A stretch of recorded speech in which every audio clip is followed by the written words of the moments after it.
Oh, good afternoon everybody, it's Derek at Lockie's Locksmith Services. Today we're going to have a look at the Smith & Locke combination padlock. This is a 38mm, 4 dials, solid brass. It's actually quite a nice padlock. There's not much space in between to get anything down, try and feel for the gates. In any case, on this particular padlock it has false gates, but there is another way of opening it up that's relatively easy, and you can do it by sight. So this is actually set to the manufacturer's setting of 000. So I'm just going to twist that over a little bit, and it's something I want to show you. So when you put pressure on this, you're going to feel for the gate. Obviously there is false gates on it, but if you look at this dial here, what I want you to watch is look for the line and watch where it goes with, where it lines up with the guideline for where your code should be.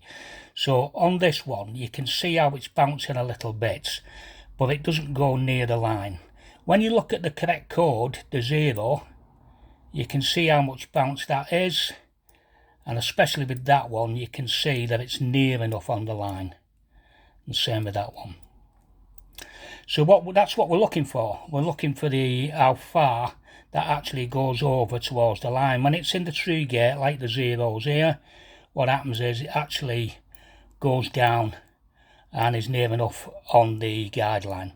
So what I'll do now is we'll open it up, I'll twist it round, and then I'm going to turn away, although you can't see what I'm doing. You'll just have to trust me on this. Turn away, rotate the dials, turn it round, and rotate the dials again. So there it is, locked up. So again, what I'm going to do is I'm going to put pressure on the shackle, and I'm just trying to get it locked up into some false gates first of all. Right, that's that. Now I'm going to actually feel and see if any of them's actually in position, and it doesn't feel like it. So you've got to push it in to release the pressure before you put the pressure back on. Now if you can see the movements on that one now, that's possibly a 5, but I'll go around and just double check. No, that's far more movement on that one, so that's actually a 3.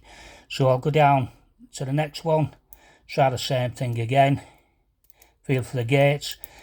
If we lose it because we have to release the pressure, then we'll just go round again and feel for the gates again. We know that that one's going to be a 3 at the bottom, so I'll just set that onto the 3,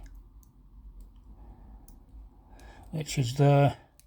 You have to release the pressure a little bit in order to get the movement. Not quite like that one.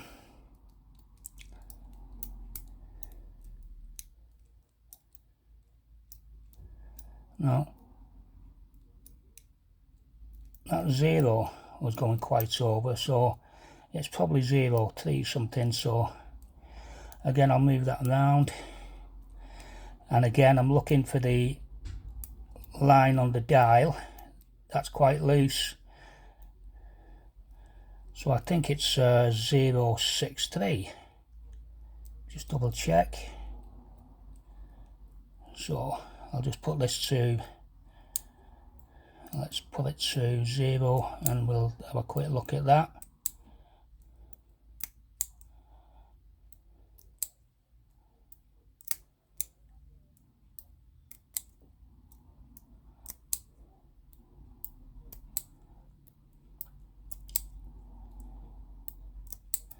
Obviously that's not correct, so again I'll just double check. Feels like a 0, that's a 6. Let's try that bottom one again.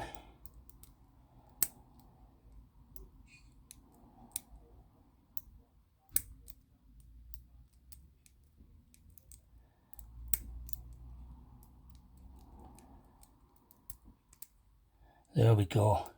So 0065. That took a little bit longer than sometimes. Sometimes when you actually find the gate. Some of them land into the true gate rather than the false gate. So once again, I'll just change that dial. So when we put a bit of pressure on, you'll see that the 6, how it moves down to the line. And there's actually more feel on it because I think the true gate is wider than the false gate. If you look at the code that isn't set, you'll see that it's hardly moving at all. So that's how we know. Thank you.